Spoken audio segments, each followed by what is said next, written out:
ஜாதகத்துல என்ன கஷ்டம் இருந்தாலும் கவலைப்படாதீங்க. வருஷத்துல 4 நாட்கள் விஷ்ணுபதி புண்ணிய காலம்னு வரும்.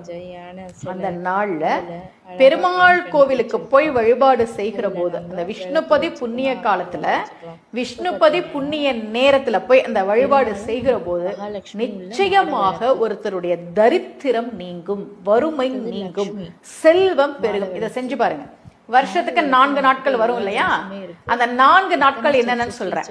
வைகாசி 1, ஆவணி 1, கார்த்திகை 1, மாசி 1. இந்த 4 நாட்கள் தான் விஷ்ணுபதி புண்ணிய காலம்.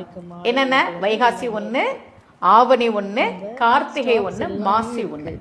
அன்னைக்கு நள்ளிரவு 1:30 மணில இருந்து காலையில 10:30 மணி வரைக்கும் விஷ்ணுபதி புண்ணிய காலம்.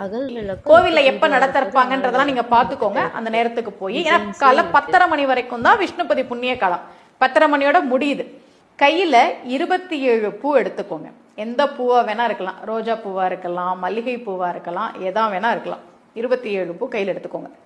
அந்த கொடிமரம் இருக்கும், எப்படியும் கருவறைக்கு முன்னாடி கொடிமரம்லாம் இருக்கும் இல்லையா? அந்த கொடிமரத்திட்ட நின்று முதல்ல பெருமாளை கும்பிடுங்க. பெருமாளை கும்பிட்டுட்டு அந்த கொடிமரத்தோட சேர்த்து கருவறை பிரகாரத்தை சுத்தி வளம் வாங்க. வளம் வந்த உடனே முதல் சுற்று முடிஞ்சிருச்சு. அப்போ ஒரு பூவை எடுத்து அந்த கொடிமரத்துக்கிட்ட வச்சிடுங்க. அடுத்து 2வது சுற்று, அடுத்து 3வது சுற்று. ஒவ்வொரு சுற்று முடியும் போதும் கையில இருக்க பூவை எடுத்து வைங்க. அது ஏன் பூ வச்சுக்க சொன்னாங்கன்னா, பெரியவர்கள் எத்தனை சுத்தணும்னு நமக்கே மறந்துடும். அதனாலதான் குழப்பமே வேணாம், கையில 27 பூவை வச்சுக்கோ. ஒவ்வொரு சுத்து முடியும் போதும் கொடி மரத்துக்கிட்ட ஒரு பூவை வை.